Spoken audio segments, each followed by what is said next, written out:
वनिताची सासू आता जवळजवळ 60 वर्षाची होती, पण तरी देखील घराचा सगळा कारभार तीच बघायची। वनिताचे तिच्या सासूसमोर काहीच चालत नव्हतं। तिला विचारल्याशिवाय घरात कुणी साधं बिस्किटाचा पुडा देखील आणू शकत नव्हतं। त्यामुळे दोन्ही सुना आपल्या सासूला भिवून असायच्या।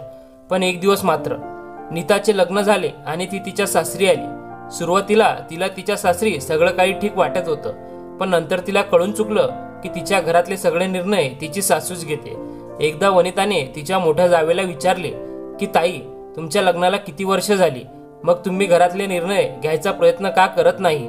हे ऐकून तिची मोठी जाऊ निलिमा म्हणाली की मी तर आईना किती दिवस झाले सांगते आहे की घरातली जबाबदारी आता तुम्ही मला द्या, पण त्यांना तर माझ्यावर जणू विश्वासच नाही की हे सगळं मी सांभाळीन। आणि म्हणून मग लहान सहान गोष्टी असो वा मोठे निर्णय, सगळ्या जबाबदाऱ्या त्याच घेतात। पूर्वी जेव्हा सासरे कमवायचे तेव्हा देखील त्याच घर चालवायच्या, आणि आता तर तिचे मुलगे कमवायला लागलेत तर आमच्याकडूनच पैसे घेऊन त्या घर चालवत आहेत।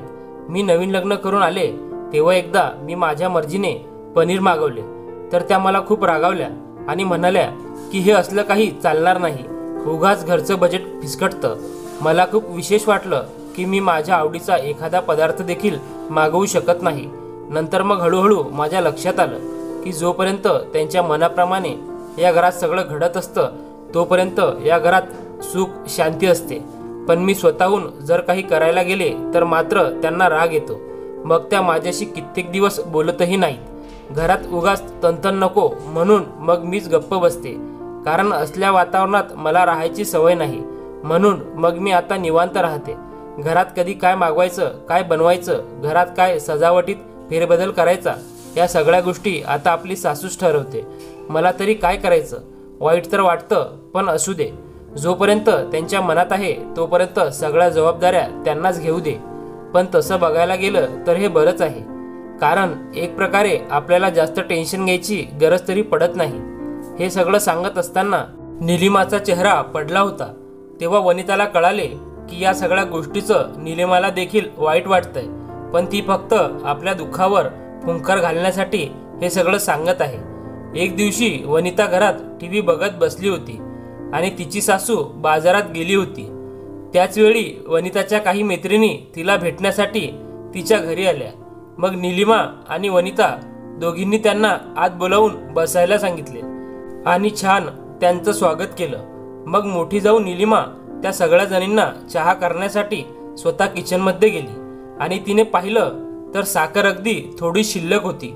तिची सासू बाजारात गेली होती त्यामुळे ती येताना साखर घेऊन येणारच होती, पण त्यांना यायला अजून खूप उशीर होता।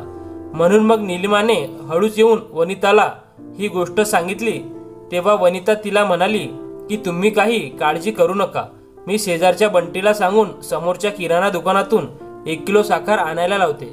आता घरात पाहुणे आले आहेत म्हणल्यावर निलिमाने देखील त्या गोष्टीला होकार दिला। मग साखर आणल्यावर तिने सगळ्यांना चहा बनवून दिला। काही वेळाने तिच्या मैत्रिणी तर चहा नाश्ता करून निघून गेल्या, पण या दोघी मात्र खूप भिल्या होत्या, कारण आता त्यांची सासू घरी आल्यावर त्यांच्यावर ओरडणार हे त्यांना चांगलंच माहीत होतं।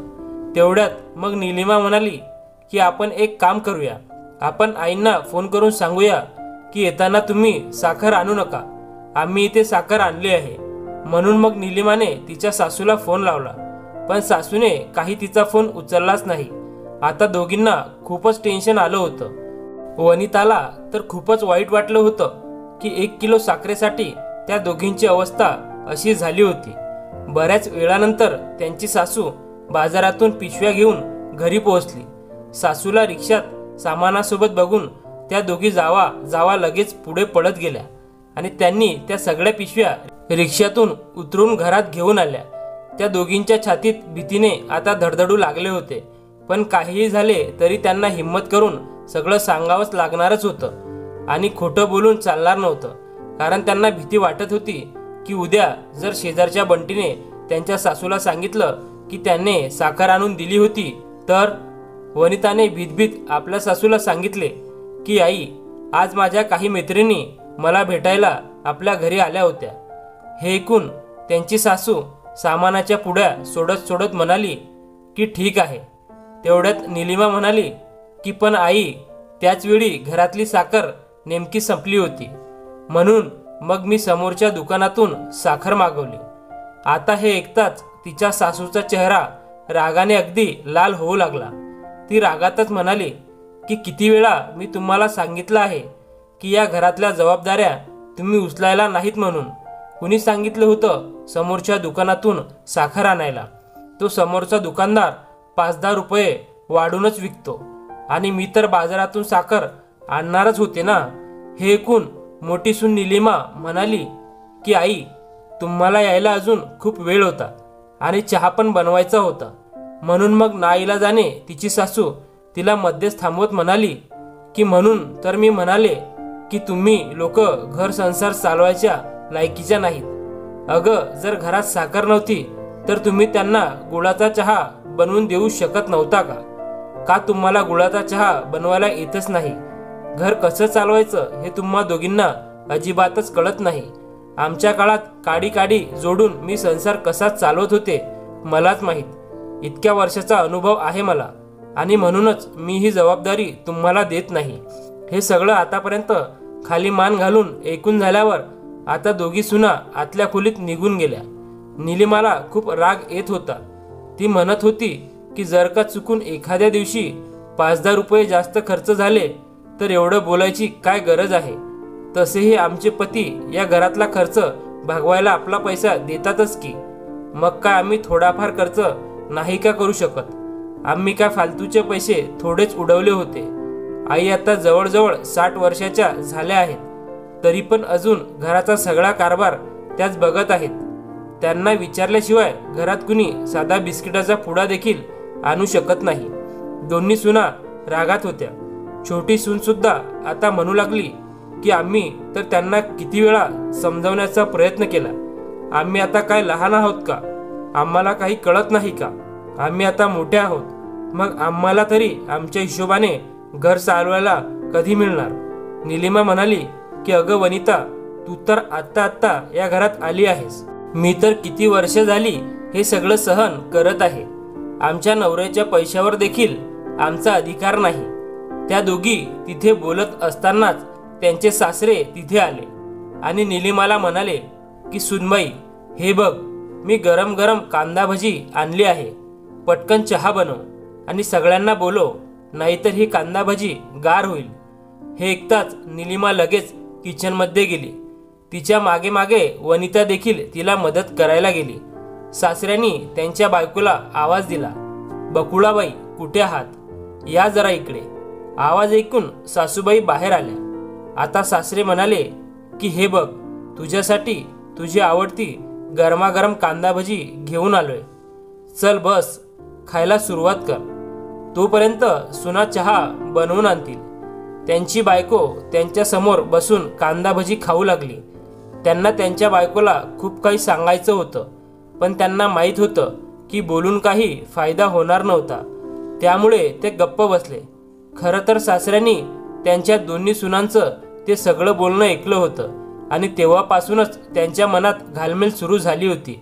आता 1 आठवडा झाला त्यांना चैन पडत नव्हती. त्यांची मुलं आता समजूतदार झाली होती आणि आपली कर्तव्य नीट पार पाडत होती. त्यांच्या सुना देखील खूप हुशार आणि समंजस होत्या, पण त्यांच्या बायकोच्या हट्टी स्वभावामुळे त्या दोन्ही सुना नाराज असायच्या. असा विचार करता करता त्यांना एक कल्पना सुचली. आज त्यांचा मूड खूप छान होता.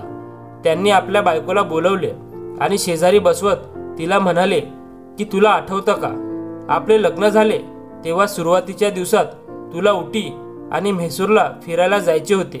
तुझी खूप इच्छा होती, पण त्यावेळी माझ्याकडे एवढे पैसे देखील नव्हते आणि नंतर मग घर संसाराच्या जबाबदारीमुळे पुढे कधी वेळच मिळाला नाही. त्यावेळी आपण फक्त एकदा हनीमूनच्या निमित्ताने 5 गणीला फिरायला गेलो होतो बघ.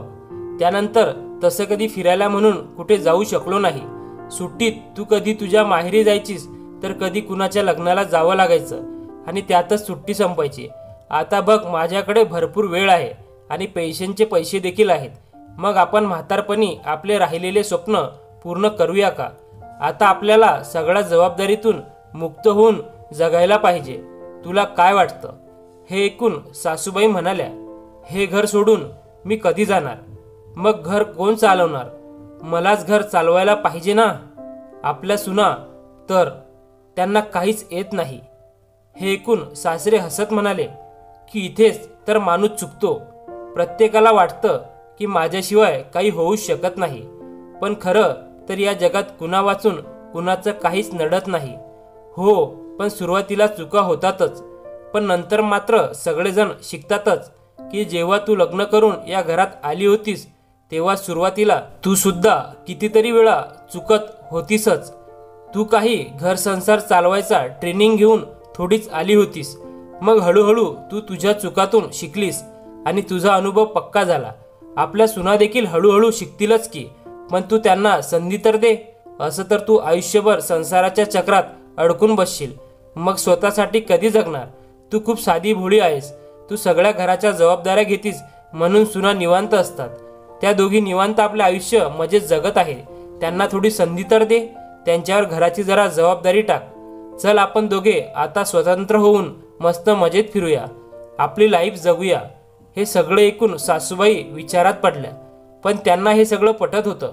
तसेही सगळ्या घरावर तिचंच वर्चस्व असावं असं तिला नेहमी वाटायचं. त्यामुळे तिने सगळी जबाबदारी आपल्या अंगावर घेतली होती. पण या एका हट्टामुळे तिच्या हातून बऱ्याच गोष्टी सुटत होत्या हे तिच्या लक्षात येत नव्हतं. ती विचार करत असतानाच सासरे म्हणाले की आता एवढा विचार करू नकोस. मी सांगतो ते ऐक. आता आपली वेळ निघून गेली आहे. आपल्याला घर संसारात जास्त अडकून राहायचं नाही. आपल्याला आता आपल्या दोघांसाठी जगायचं आहे. एकमेकाचा आनंद कशात आहे ते बघायचं आहे. आता आपल्या मुलांची वेळ आहे. हे बघ, जसा मी रिटायर झालोय आणि माझ्या जागेवर दुसरा कुणीतरी आला असेलच की, तसंच बायकांनी सुद्धा कधीतरी आयुष्यातून एकदा या सगळ्यातून मुक्त व्हायला पाहिजे. आणि दुसरी गोष्ट म्हणजे आज आपण आहोत, पण उद्या जर आपण नसलो तर आपल्या मागे आपल्या मुलाबाळांचे काय होणार? म्हणूनच आपण आपल्या मुलांना आपल्या डोळ्यादेखत जबाबदार बनवले पाहिजे आणि मगच यातून मुक्त झालं पाहिजे. असे म्हणताच त्यांचे डोळे भरून आले होते. हे ऐकून सासू देखील आता थोडी भावनिक झाली होती. ती म्हणाली की तुम्ही अगदी बरोबर बोलताय. संपूर्ण आयुष्य मी घराची जबाबदारी घेत राहिले, पण आता इथून पुढे मी तुमच्यासाठी वेळ देणार. आता आपण दोघे खूप वेळ एकत्र राहू. पहिल्यांदा मला सुद्धा तुमच्यासोबत वेळ घालवायला आवडायचा, पण नंतर जबाबदारी पडली आणि मी त्यातच गुरफटून गेले. पण आता मी पहिल्यासारखी तुमच्यासोबत राहणार जशी पूर्वी राहत होती. हे ऐकून त्यांनी आपल्या बायकोला आपल्या कवेत घेतले आणि त्यांच्या बायकोने सुद्धा आता ठरवले होते की घराची सगळी जबाबदारी आता आपल्या सुनांना देऊन आपण यातून मोकळं व्हायचं. बदल हा तर निसर्गाचा नियमच आहे. जेव्हा मुलं मोठी होतात तेव्हा त्यांच्यावर घराची जबाबदारी टाकायलाच पाहिजे. यावर तुम्हाला काय वाटतं? कमेंट करून नक्की कळवा. धन्यवाद.